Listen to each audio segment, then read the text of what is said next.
I bet you're saying to yourself, there is no way I can do inquiry in my classroom because it is way too hard for my students. So I should just skip it, forget about it, and never do it again. No. Yes, inquiry is hard. And it can be hard for your students, but it is worth it. It is an important skill that our students need to learn. It is an important strategy that we can use in our classroom. The learning that happens because we are using inquiry-based approach in our teaching is far more valuable to our students overall than just standard regurgitation of facts based on memorization and where students are just going through the motions of learning. If we want real learning to happen, if we want enduring understanding, and we want our students to be engaged in what they're doing, inquiry is a great tool and strategy to use. But it doesn't come easy or naturally and is something that we need to teach. So let's dig into why is inquiry so hard for students and how can we help them accomplish it?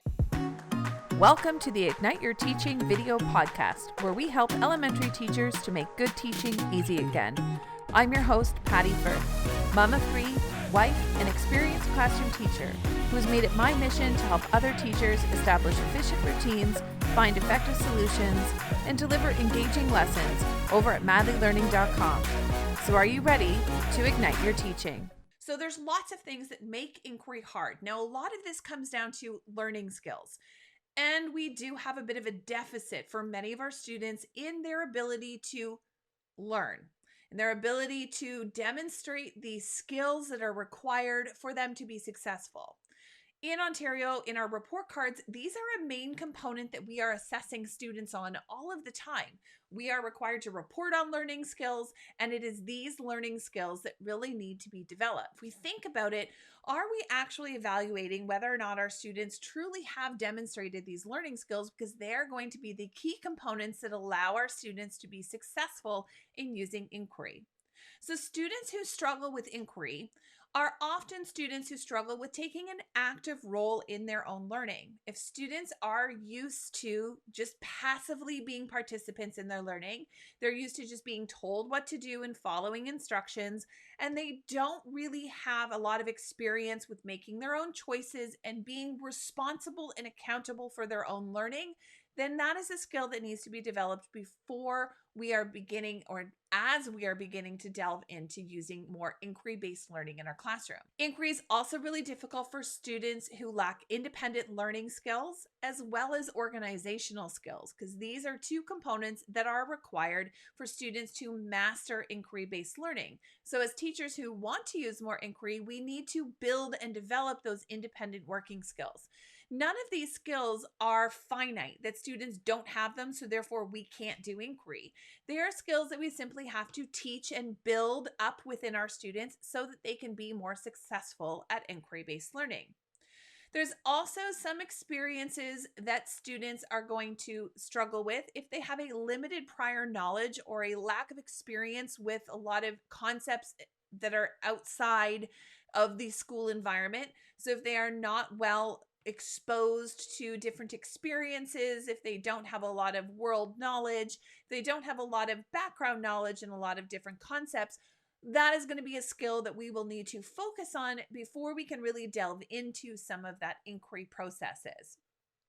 We also know that students who struggle with inquiry also struggle with critical thinking and problem solving skills. So we really need to build up that muscle for students in order for us to be more successful at inquiry. And we need to look at sometimes our trouble with inquiry is due to a lack of resources. So we need to be able to address that before we can really begin inquiry. So those are all the problems. How do we combat those so that inquiry can be possible for our students?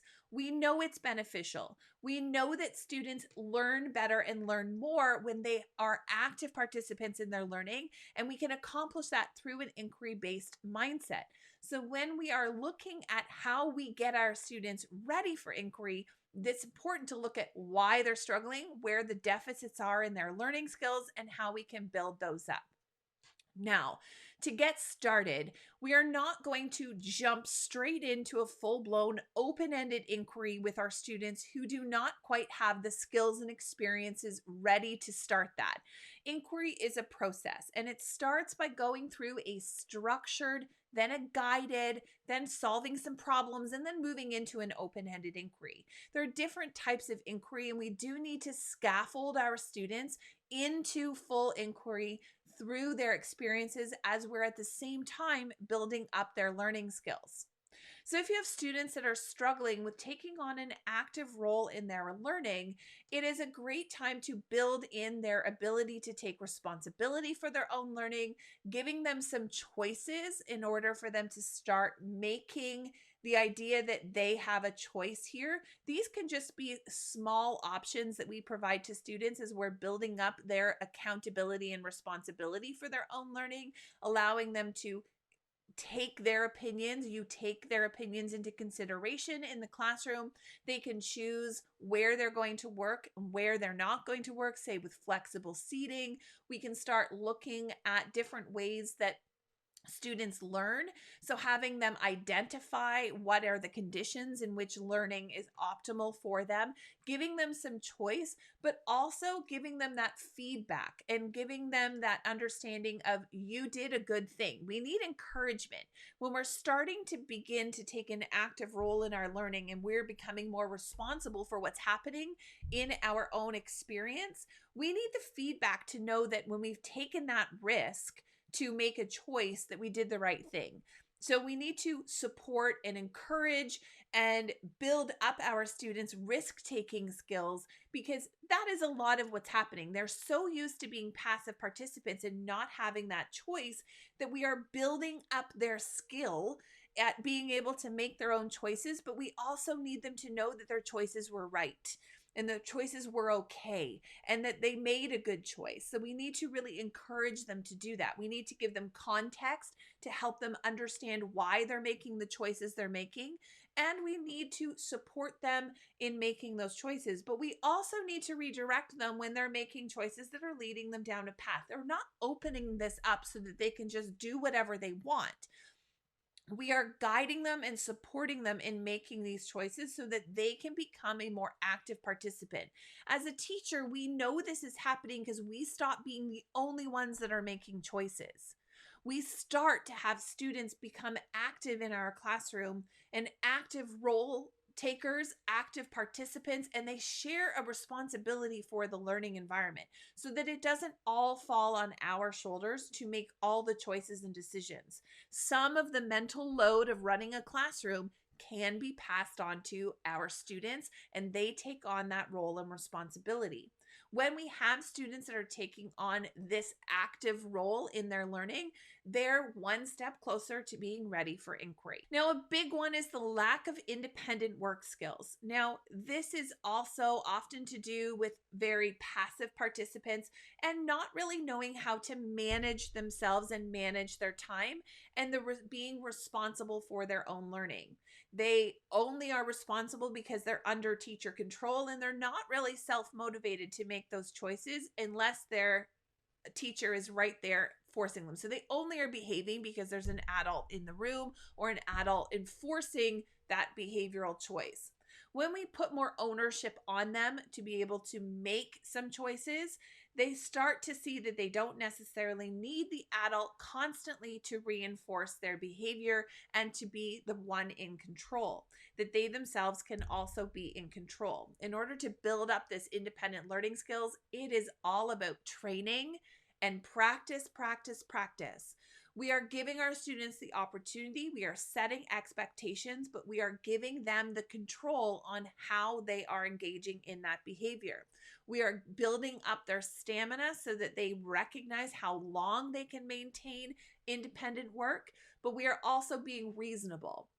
Most elementary students can only sustain independent work skills for about the same length of time as how many years they are in their age. So a 10-year-old can maybe only sustain about 10 minutes of focused independent work time, which means as teachers, we need to give them that opportunity to do the 10 minutes of work, bring them back, take a break, and then reset them back into that learning, which means we have to chunk that learning process. We have to have reasonable expectations, and we have to take the time to process what that looks like, to reinforce them, to practice what that looks like, to give them the reasons and the context as to why it is that they need to do that.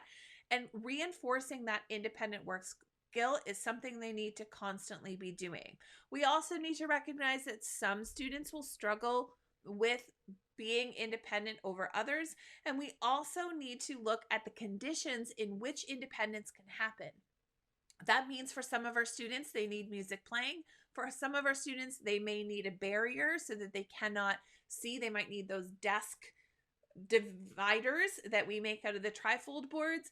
We can also be looking at whether or not they need music to be playing, or silence, or they need to be sitting at their desk or under their desk or in the corner or on a rug or at the carpet. All of those conditions for learning need to be met in order for them to truly find what works best for them as an independent learner. And there's lots of conversations and support and really the recognition of what they need to successfully complete their independent work. Now, there also needs to be accountability. So it's accountability not in the behavior of working independently, but the accountability of what needs to be completed during that independent task. Having our students know what's expected, what done looks like, what finished looks like, is a great way that we can help them build that independent work skill. I have a free independent work package that helps teachers structure how to set up independent work skills and build that in students. You can check that out in the show notes on our website for this episode. You can check out our show notes on our website for this episode. The link will be here. The link to learn more about our independent work skills package, check the show notes for this episode. Now, another aspect that students struggle with, which prevents them from successfully engaging in inquiry, is organizational skills. As teachers, this is constantly something that we are focusing on and building up that skill and stamina for our students to develop appropriate organizational skills. For some students, this comes naturally. For other students, it is not a natural process, but they need to figure out what is going to work for them to keep their ideas organized. For them, does that mean they need an agenda? Do we need to have an agenda on the board so that they can help keep things organized? Do they need to have systems in place that allow them to successfully organize their ideas of what they're going to work first on and next? Do we need to have centers rotation cards that allow our students that we are providing some of that structure and organization so that they know what they need to do first, next, then? Are we chunking down those assignments for our students that struggle with organizational skills? How are we supporting that growth in our students? Are we helping them to make sure that no loose papers go into their desk, that everything goes into a do-a-ting? Are we spending the time at the end of our lesson to ensure that that is the expectation and the habits that we are building? Are we talking to our students about time management and healthy habits when it comes to time management? I like to use the concept of eat your frog. And eat your frog is looking at all of the things you have on your to-do list and prioritizing which one I need to do first and why. Pick the task that is going to most daunting task on your to-do list and get that done first. Save the easy tasks, or the tasks we perceive to be easiest, to the end of our to-do list, because they serve as sort of a reward to help us get through that daunting one first. Are we actually modeling this for our students, having these conversations of here's our to-do list, which one do we do first? What do we do next? Why are we doing those things? Are we modeling and showing our students how we think through that organizational decision making to allow us to do our to-do list? Are we giving our students options so that they actually have a choice in how they can build that organizational skills? If we're creating a classroom environment where they just do only what we tell them and we're the ones organizing all of the things all of the time and structuring everything and not providing our students a choice to decide how they're going to organize their own time, how they're going to manage all of the things they need to do, if we're not giving them those opportunities to practice that skill in a nice, safe space, that's going to be a really difficult thing for them to accomplish. We need to build up that stamina, build those organizational skills by actually allowing them real experiences in which they have to make decisions to help organize and manage their own time. Now, another factor that makes inquiry difficult is limited prior knowledge. If they don't have a lot of background knowledges or world experiences, then this becomes difficult when we're trying to get them to dig in and ask questions that they don't have a lot of experiences for. One of the ways I like to do this is always start my units off with a Wonderwall activity. This activates some of that prior knowledge in the schema that they may have about the concepts that we're going to be talking about. They look at pictures, they look at words, they develop what it is they know, what do they wonder, what do they think about. As a teacher, that gives me a wealth of information to understand where their experience lies and whether or not we need to do some pre-teaching before we can really get into the content. One of the subjects that I teach in grade 6 is where students are learning about the global community. It's really difficult to learn about where Doctors Without Borders operates as an NGO if you don't have a good concept of the world and where different countries are.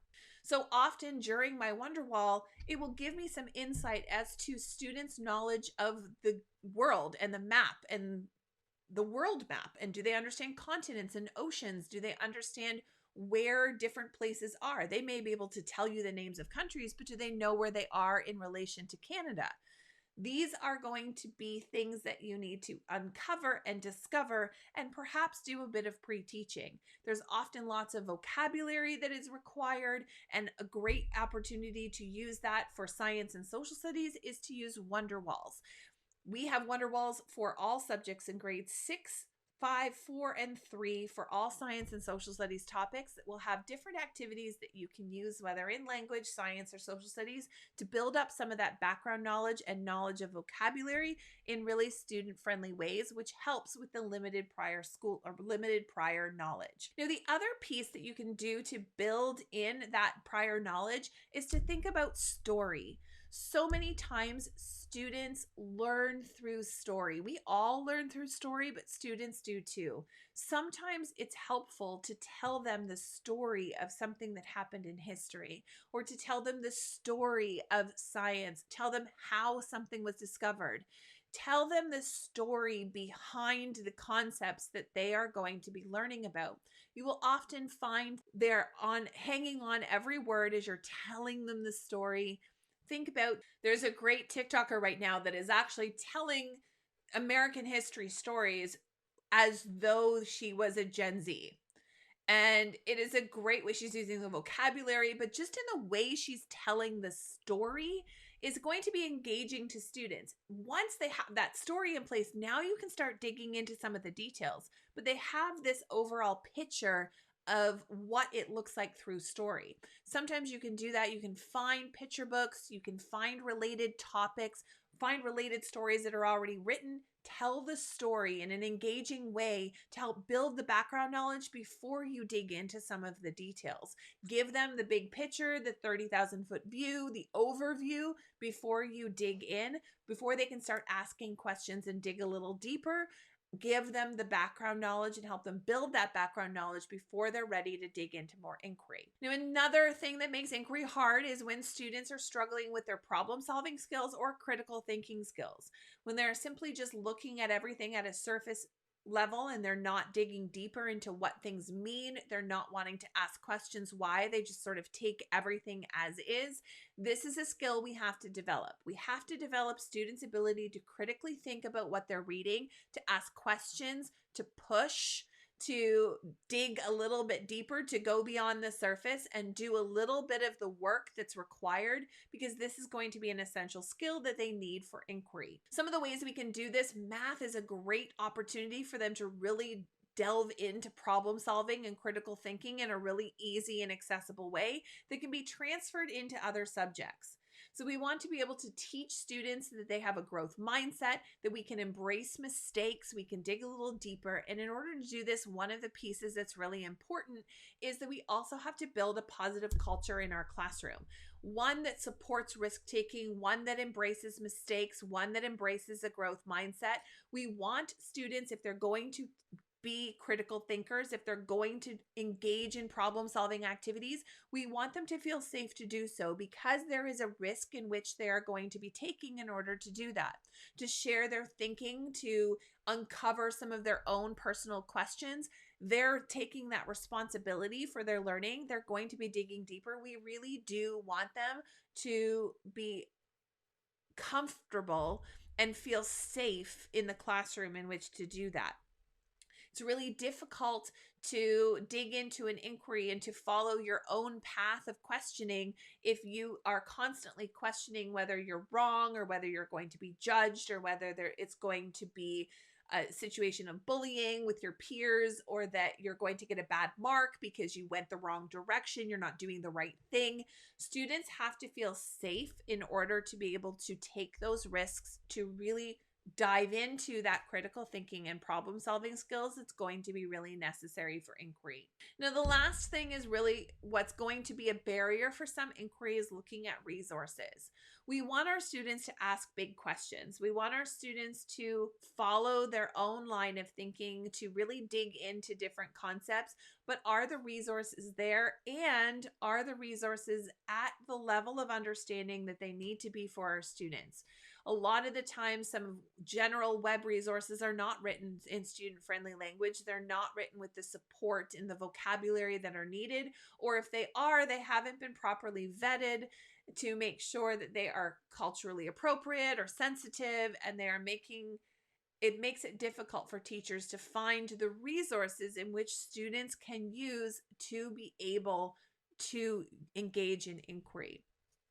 So some of the work that is required is finding resources and publishers that actually have content that is appropriate for using inquiry-based learning, that allows there to be multiple entry points, looking for places that have already sourced the material that are student-friendly, or rewritten material that is for a much more sophisticated audience and have simplified that down for students. Sometimes this can just be a matter of us doing it as teachers, finding an article that we know would be really great for students to use their research, and we can use AI tools to help simplify that down to a simpler concept, simpler language structures, so that students can understand more about what they're reading.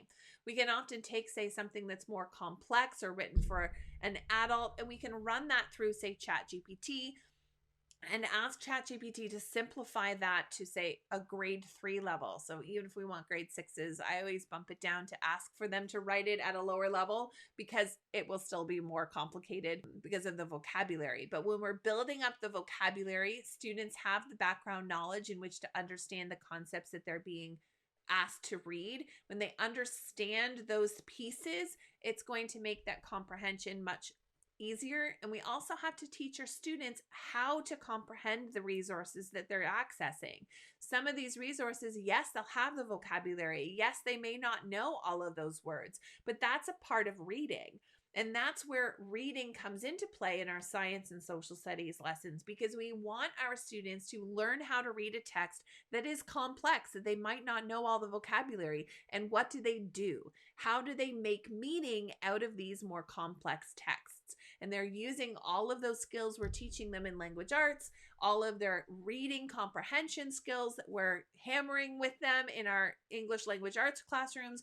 We are trying to get them to use that to understand that text. We need to teach them how to comprehend that text, pre-teach the vocabulary, build up that background knowledge, simplify the texts when we have to, but we also need students to be able to critically think about what it is they're reading and make meaning and understanding of the things that they read. When we do all of these things, when we build up the skills of taking an active role in their learning, building independent work skills, building up those organization skills, building the background knowledge and critical thinking and problem solving skills, and give them access to the resources that allow them to ask the questions and find their answers, students can be much more ready for inquiry. It takes work on our part, but the payoff for our students is so much better.